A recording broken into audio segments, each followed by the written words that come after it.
And hello everybody and welcome back to the Refresh Point. My name is Ben, and as always I'm joined by my constant co-host Steve. Steve, how's it going? Good. Feeling a bit we're starting to feel the energy, the excitement, the anticipation. The Worlds is imminent. Worlds! It's happening. It's finally here in a little bit. So we are recording this on April 12th.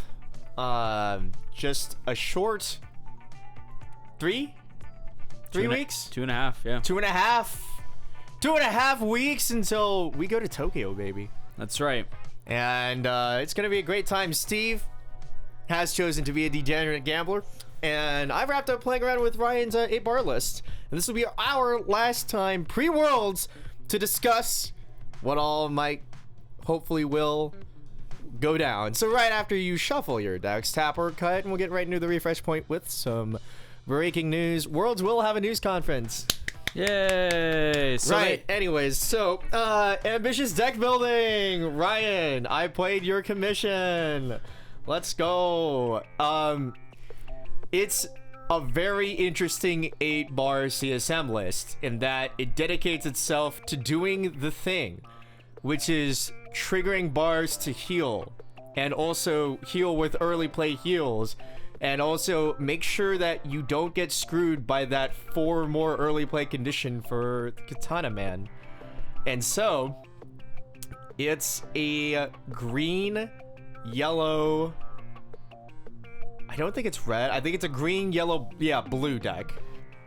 Right, because you need blue for the assist. Correct.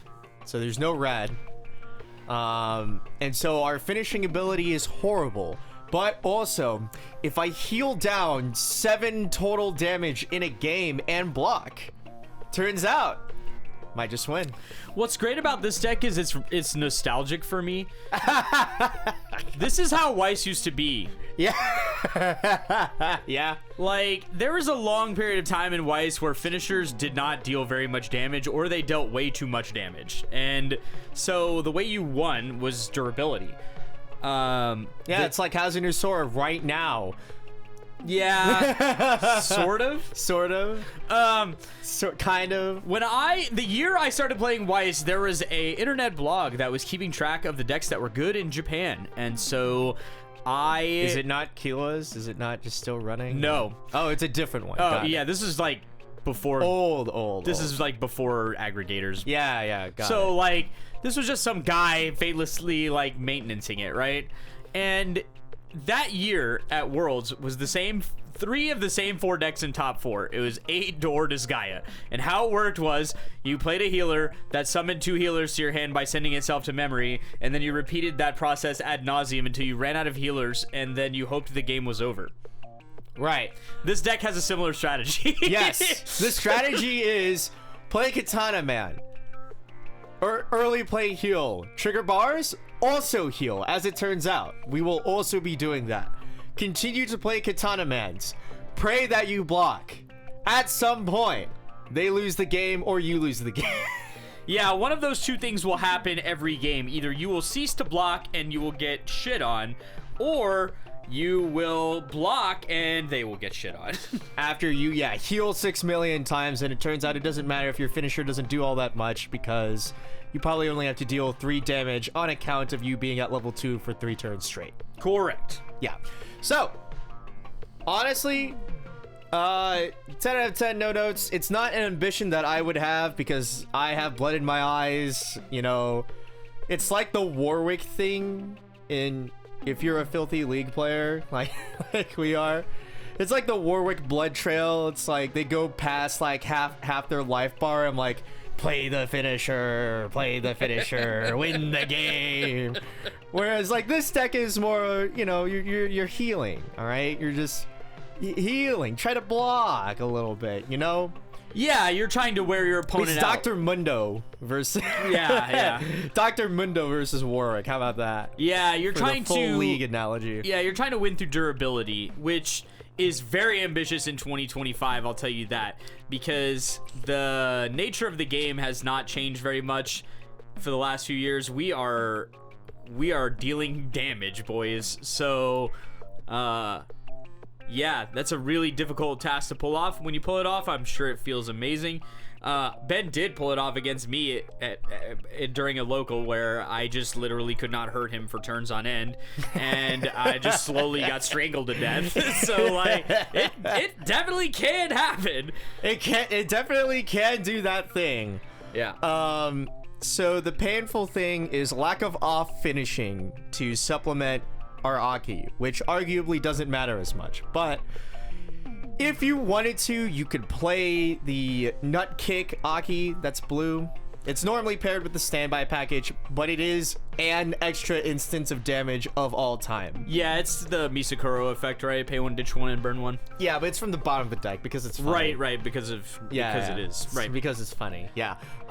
So in a sense, that entire card is really funny because also it's vanilla damage would resolve from bottom of deck too. So. A bit of anti-synergy with Aki, actually. Yeah. So I guess it's like you send the burn one first, hope it doesn't block, and then you can hope that the Aki will then mill the blocks afterwards.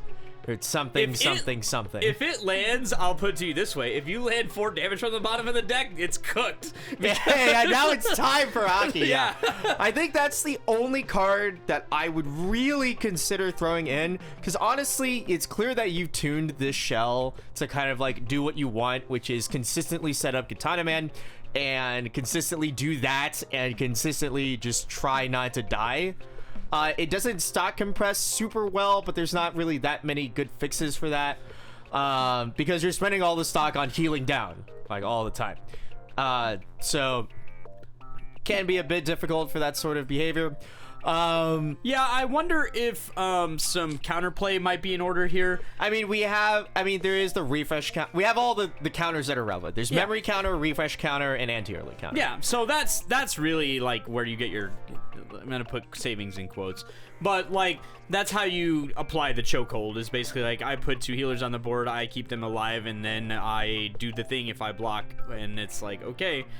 So nothing wrong with that strategy at all. Yeah, and like the green, the Snake Devil color card that like ditches to get a cost 0. It's pretty key for this deck. You know, generating your full field, probably getting a Brainstorm, or even sometimes just getting the Future Devil, just so that you can have it ready to like transform into an Aki the next turn or 2 turns later. That sort of thing. Yeah, having Future Devil on board is pretty easy for this deck just because you've got the back row slot available. There's nothing else that really goes there. Yeah. So all things considered, it's not an ambition I would hold, but for your ambition, honestly, it feels pretty reasonable. If I cut something from this list for that blue Aki,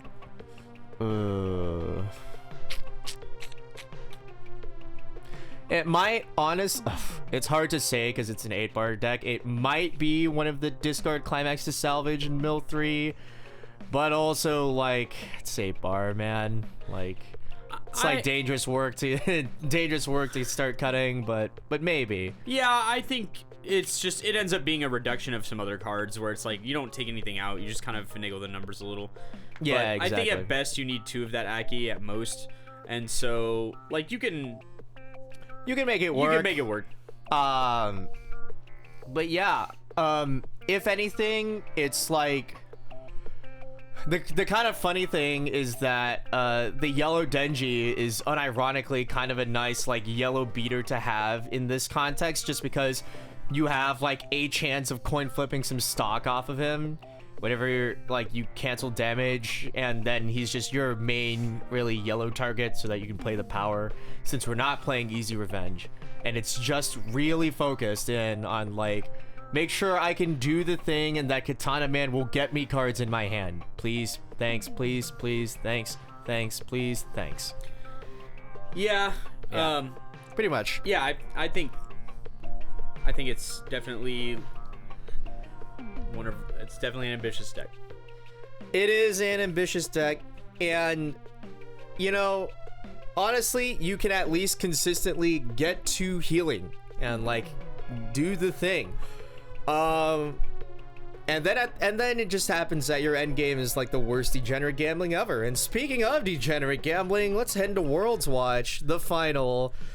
It's the last episode before Worlds. Steve, why are you degenerate gambling? Why are you like this? What is wrong with you? Come on, man. Hololive is right there. I've often thought about that question in detail. But I don't know that this podcast is the right context to answer it. However,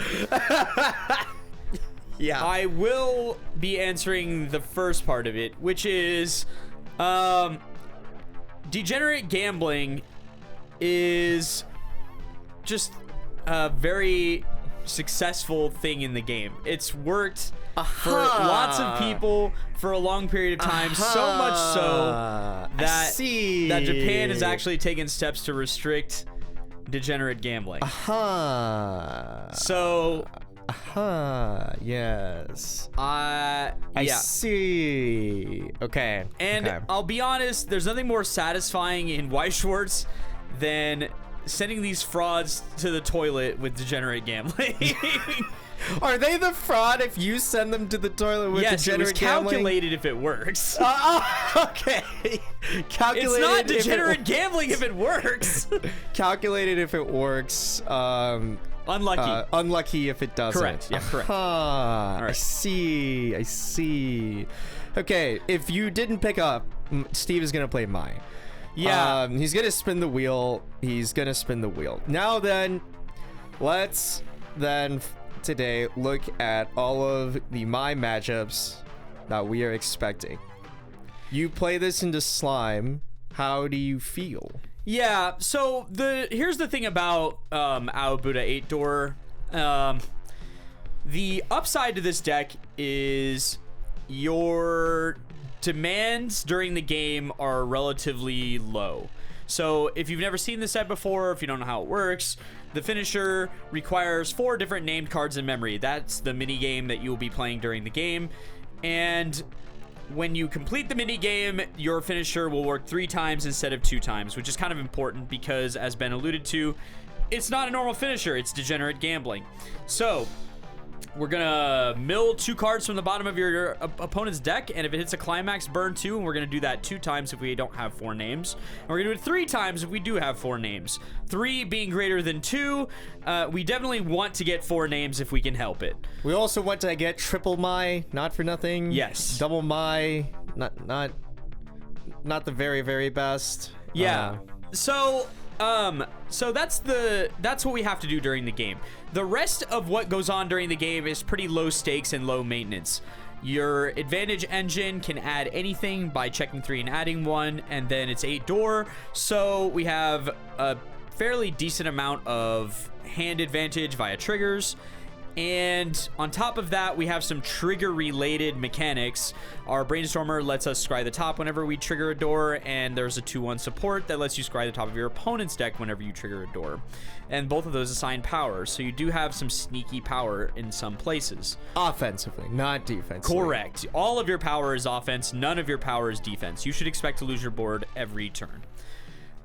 So Slime is not the best matchup, purely because there's a window in the game where you're level 2 and you want to be level 3. And so you sculpt your hand to make sure that your level 3 turn is good. Then you block, then a bunch of question marks, and then you're unsure how to continue the game. So there's a tension between setting up your hand so you can continue competing in the game and setting up your hand so you can execute your finisher.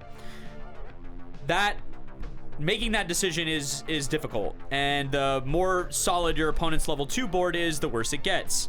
Obviously, any counterplay that your opponent plays during their turn is also bad because you don't have very good answers to it. Slime has all of these things, so it's not ideal, but the upside is they're not putting down the 2/1 with frequency against you, the Shuna probably. Uh-huh. Just because they don't care, and there's very little reason to do so, and it's better to spend your sculpts on other stuff. But that unless it's standby. Yeah, unless it's standby. But that means you might be able to get over on some of them in the right setups. Or with the right characters. They have the 2-1 that can easily get over Miron, and then if you get the right amount of door triggers and you have a climax in play, maybe you can get over on with a 1-0. But ultimately, a lot of my matchups end up being you do your thing, and that's way more important than whatever they're doing. Okay. How's about so in terms of getting to the bouncer and being able to loop the bouncer? Yeah. Because Nikkei will exist. Yeah. And even if it's not some degenerate like shot bar, standby bar thing, whatever. You mean 8 pants or pants choice, yeah. Oh, yeah. But also door standby is kind of like the prevailing sentiment, I think, from Japan as well. Yeah. Which does come with a, good enough counterplay. Turns out rest counter for the low cost of I have this guy is pretty reasonable. Yeah, I think both blue and red decks will be running that package because Modernia, yes, the Modernia plus the rest counter. And those mechanics will exist and will be problematic. It's not the only rest counter either. There's a number of rest counters that are floating around the meta right now in various sets that will all be there at Worlds, almost guaranteed. You have Overlord, you have HoloLive, you have Persona 3, and you have Nikkei. So you're not going to be able to... it's likely you might have to send it in some of those games where you see them... they have it, there's nothing you can do about it. You just have to send it and side attack and give up the damage from the lane and hope that the combo damage makes up for it. But they do have a bouncer. It's the most awkward card imaginable. It's yellow, which is your lowest colored count. It's not named Mai, which means you have very few ways to grip it. And you can't run it in significant quantities because the deck slots in this thing are super duper tight. So... You need to identify the matchups where it's needed rapidly and figure out a way to get it into your hand in the mid game, because it's probably not wise to grip it the entire game, but I suppose you could. And then it's just a question of getting the right cards into the level zone. That's the more tricky part of it. Yeah, for sure. So you need to identify those matchups early, like where am I going to need yellow cards, and then like kind of angle the game in those directions. It does harm your finisher probably, unless the game is going really well, for you to spend a bunch of excess stock doing other stuff. Yeah, would you say on average that spending the resource to sculpt the bouncer and potentially having to do it twice, something like a bounce helmet bounce play, would like restrict you to a double my turn? I think that's almost certain, unless the game's going really, really well.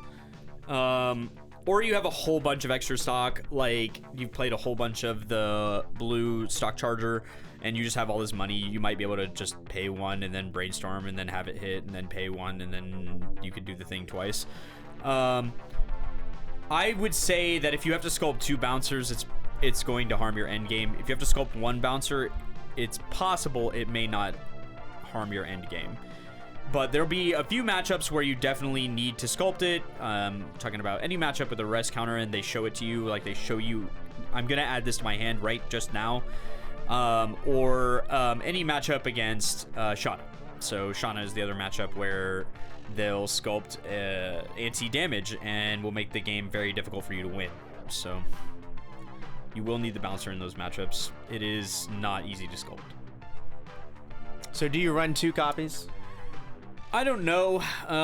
Still finagling the final deck list. There's a few small choices. Like the 45 of the 50 cards are figured out. Figuring out the last 5 is kind of where the devil's in the details. You get to figure out which profiles you value the most, which profiles you want to make sure you have access to, and which ones you simply can't afford, or which ones need to be 4-ofs because you don't want to take any risks and you don't want to sculpt them. You just want them to show up.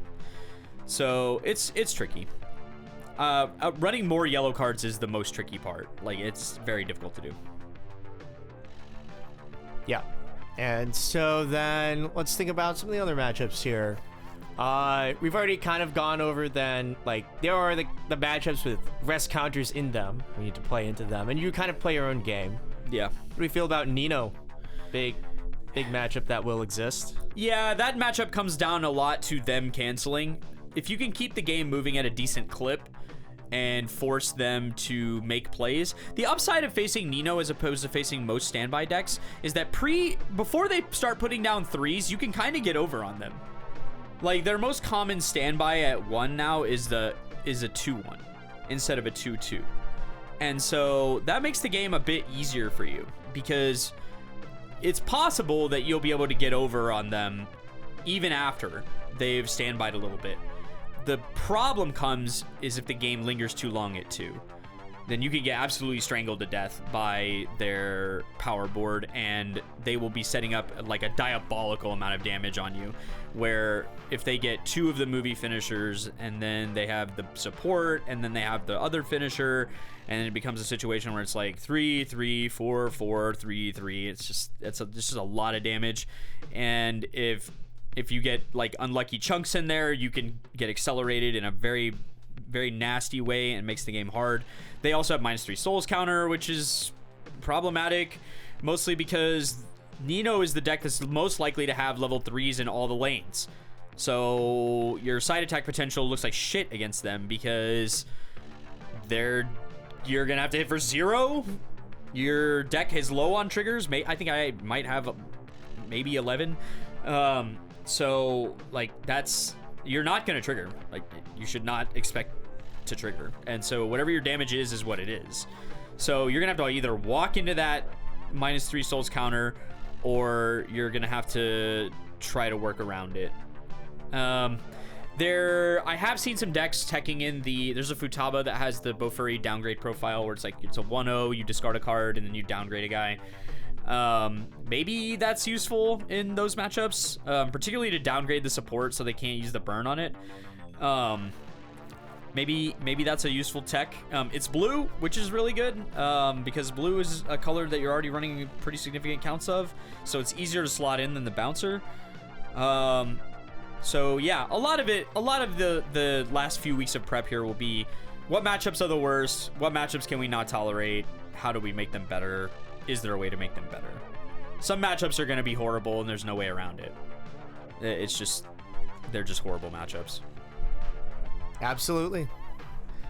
And I think that's where we're at on my. Yeah. There's also. Oh, go ahead. No, I think I'm just wrapping up. You have anything else to want to say about it? Yeah, I will say.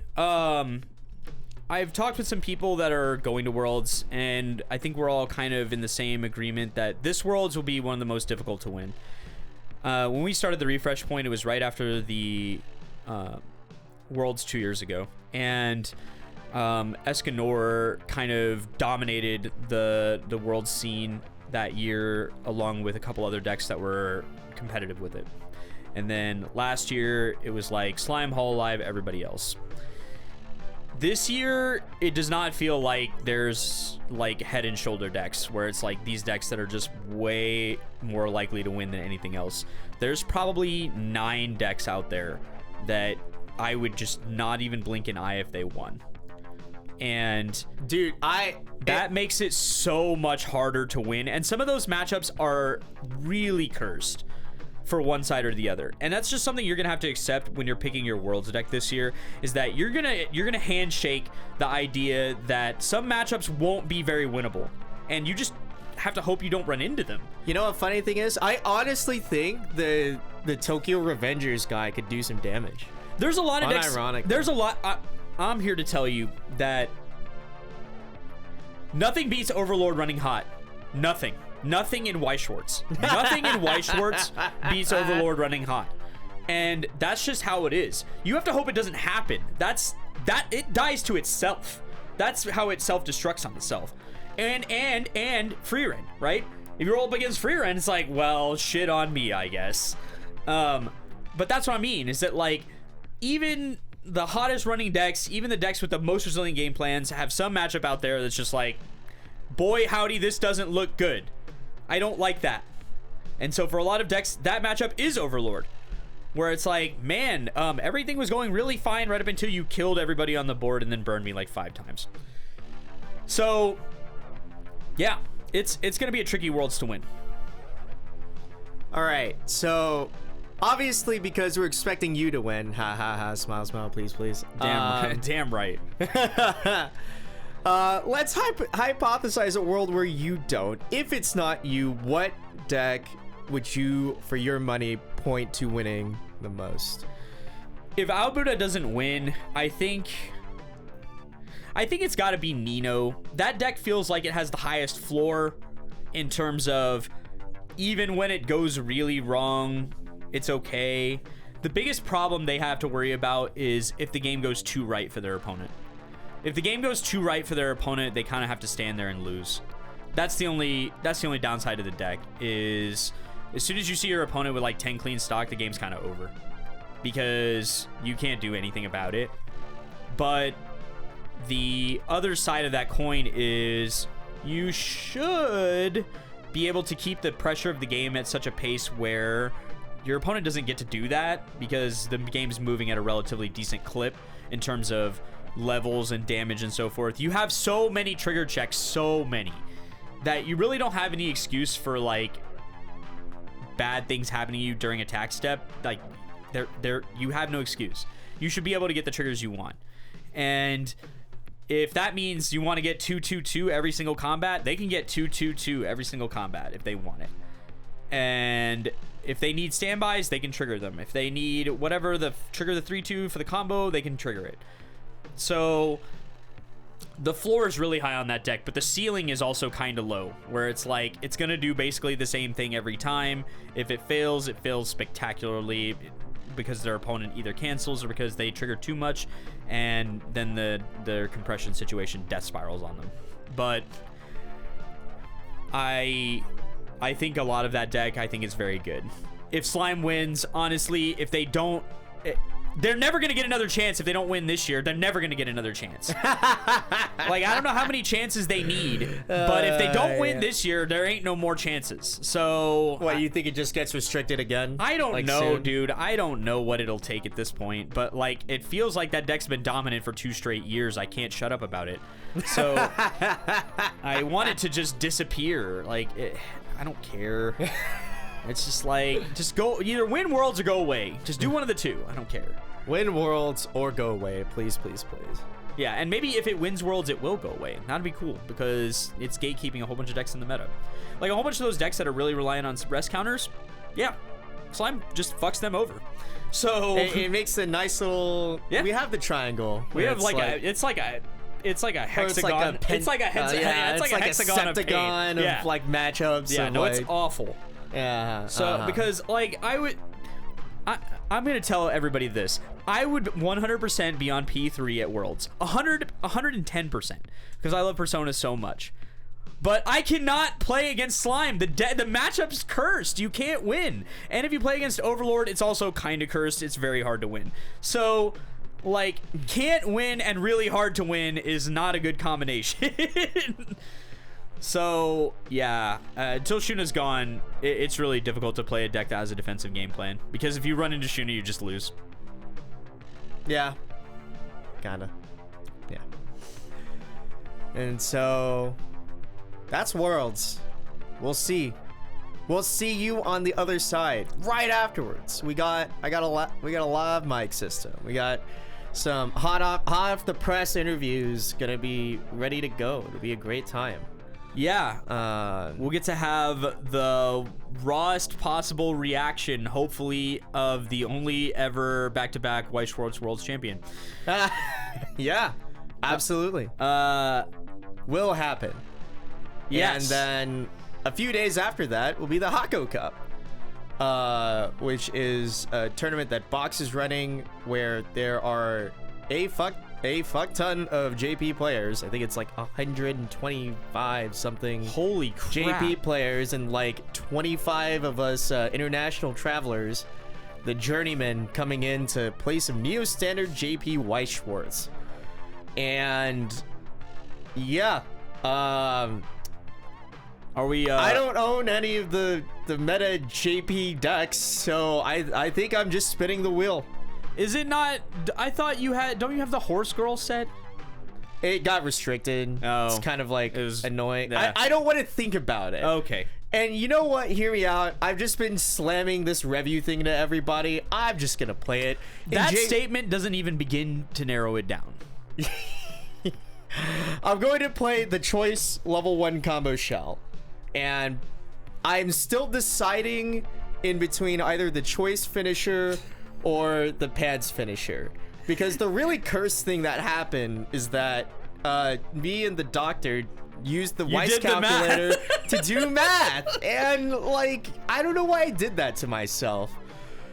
Where it's like, it's really cursed to try to use the Choice finisher to do anything below 3 at all, but also at the same time... How many times has it worked, though? That's the problem I have. It has. I've scammed you all, like, over the last year. It's, like, disgusting. Like, 5, 10, 12, 15% chances that, like, I see the math come out. I'm like, I've killed somebody from that position before.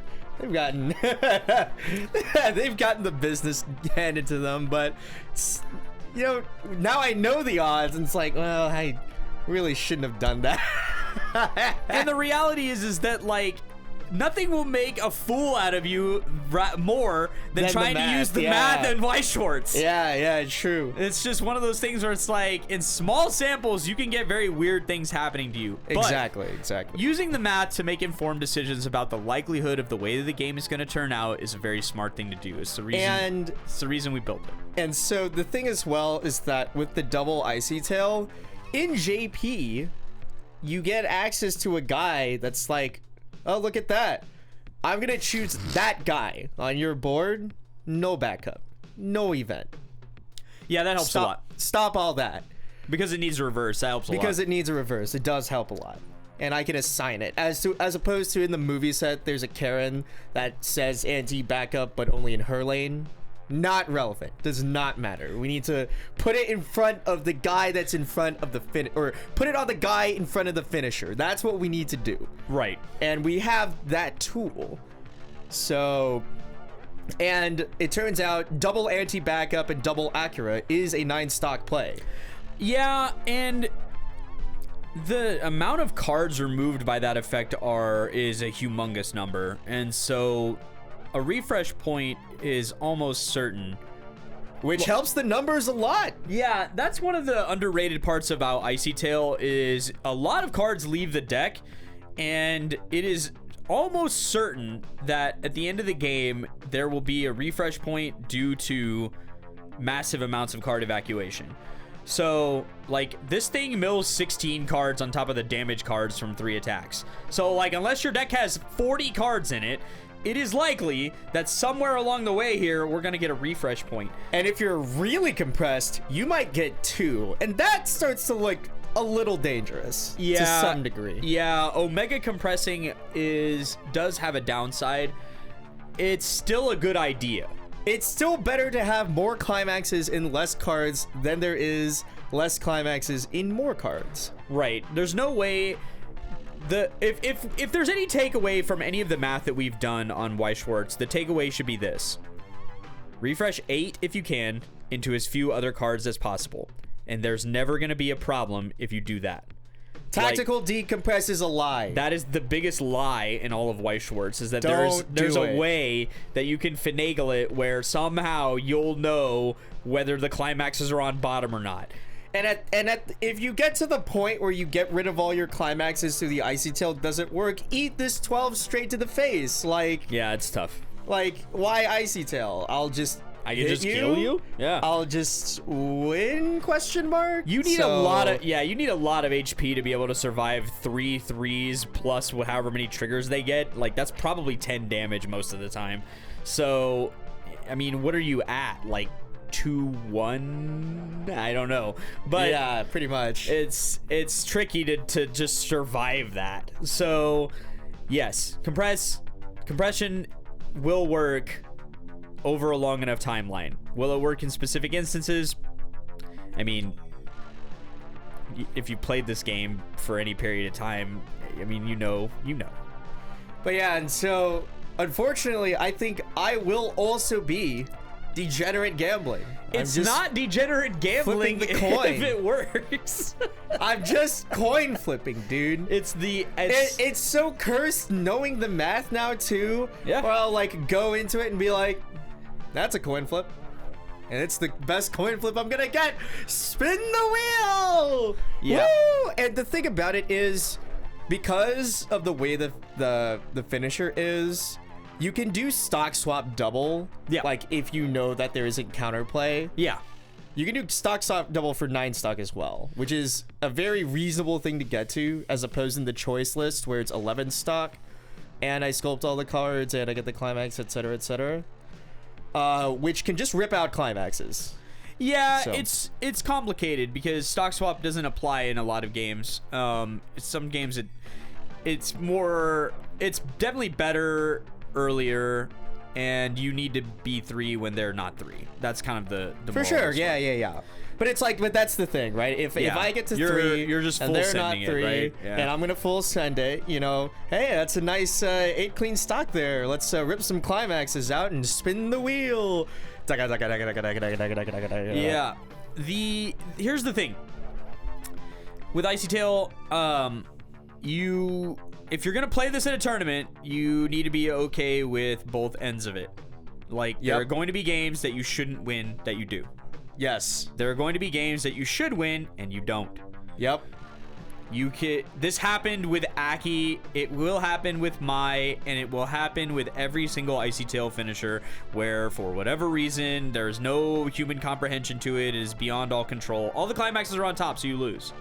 But you can take solace in the idea that if all the climaxes were on top, you're probably going to lose anyway. True. Because True. they would just block, right? Yeah. But Yeah, true. there is also the possibility that they're just in the right configuration where they block from the bottom and block from the top and block from every direction. That can happen in Weiss Schwarz. It happens with all kinds of finishers, not just Icy Tail ones. So it's important to stay aware of that so that you don't become tilted by your own cards. That is a tragic thing that we don't want. So to everyone that's going to Worlds, good luck. I wish you the best, but this crown is mine, and you're just gonna have to rip it from my fingers. So, Absolutely. And to everybody else that'll be there and will see me around, say hello. I'll be around. You can find me on Discord, whatnot. This has to be one of the shortest refresh points we've had in recent memory. it's one of those things where But there's not much to say. Yeah, Like, all the anticipation's built. we're ready. And so It's there's time. nothing else to talk about. They haven't announced any new sets. We got nothing to look forward to. We're looking forward to the tension release from Worlds.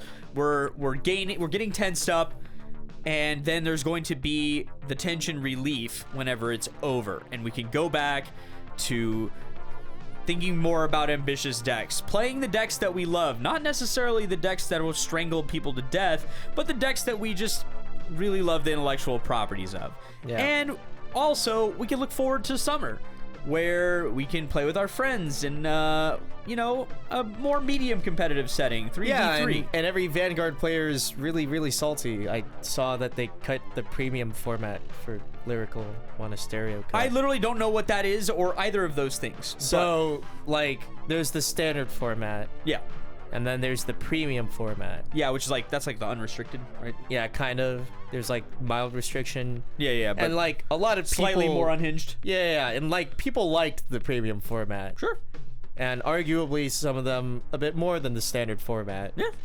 Because, like... Playing it unhinged stuff is kind of fun. Yeah, it kind of mirrors Magic a bit, where it's like... Modern, yeah, it's modern, right? people like modern more than standard. Correct. Yeah. Because it's a little more unhinged. I feel like it's like that. Yeah. I'm not super tapped into Vanguard, but I feel like it's like that. And they replaced it with the Lyrical Monasterio Cup, which is presumably some kind of title cup-ish thing. Great. That's weird, but Yeah. sure. I don't know. And as far as I recall, the last time I saw Lyrical Monasterio, it sat on like store shelves like unsold, just like over vast quantities of time. So I don't really know how popular this event is, but shout out to the Vanguard players. Unlucky. Unfortunate. You hate to see it.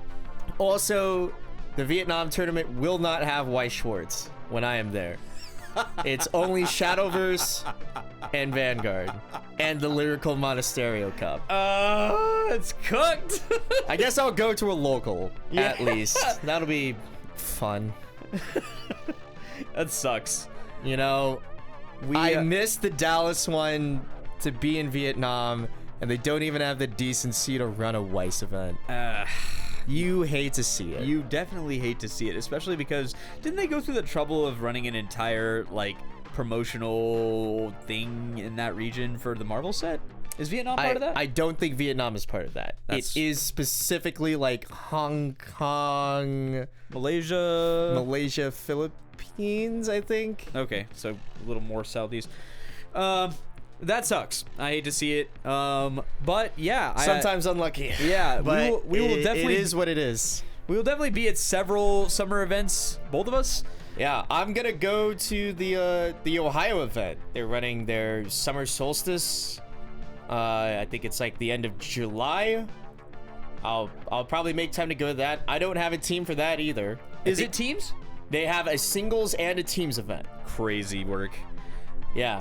So it'll be a banger. Are they running concurrently? You can only do in one? No, it's separate days. Yeah. Oh, yeah. It's a 2-day event. That's crazy work. Yeah, dude, North Central America. It's like close enough to people to come in and play some Weiss. Yeah. No, that's one of the bigger. I mean, that's one of the bigger communities in the U.S. Like, yeah, for sure.